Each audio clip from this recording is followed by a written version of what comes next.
over 200 rotting human corpses on a hospital roof.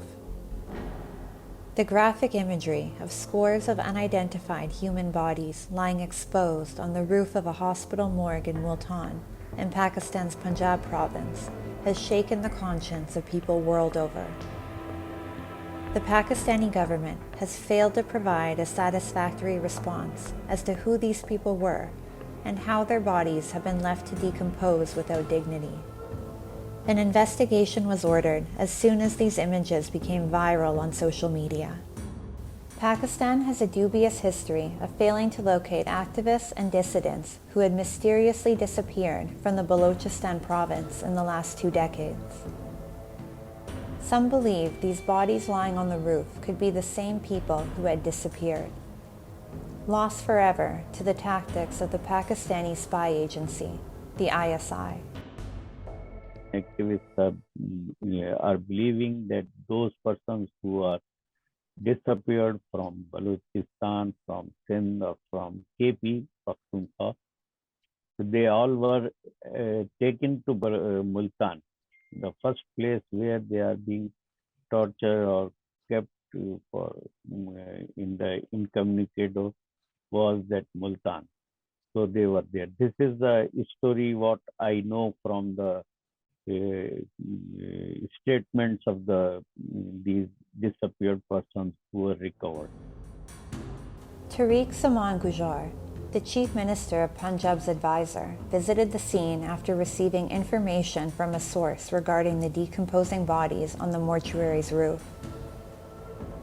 The incident has spurred a discussion on the country's growing number of missing persons cases, including those involving students, political activists, and other intellectuals from the provinces of Balochistan, Sindh, and Khyber Pakhtunkhwa.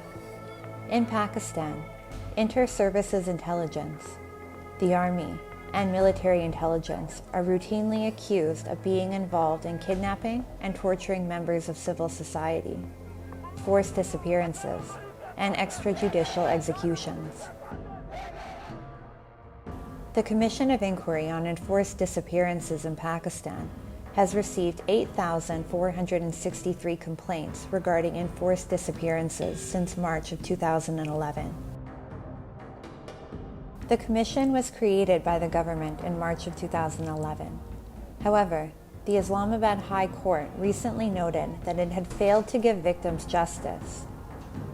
Only 1/3 of the incidents reported to the commission were tracked, and little efforts were made to punish officials responsible for failing to follow orders to produce those wrongfully detained. Last year, Amnesty International, the United Kingdom-based rights group, released Living Ghosts, a document about the effect of such illegal abductions on the families of those who go missing.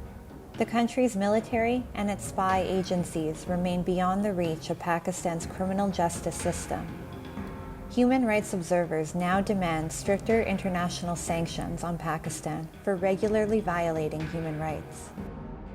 Pakistani army is behind the abduction of the Baloch people and dumping the dead bodies of Baloch people in such way. Earlier we have received dead bodies. They used to thrown at deserts, hanging them at trees. So that was an act of the Pakistani army to terror the whole society. Families of those missing in Pakistan's main cities have been demonstrating to demand justice and to demand the prompt return of their loved ones. Non-governmental organizations have also been keeping records of persons who have gone missing, been slain extrajudicially, and been freed after being detained.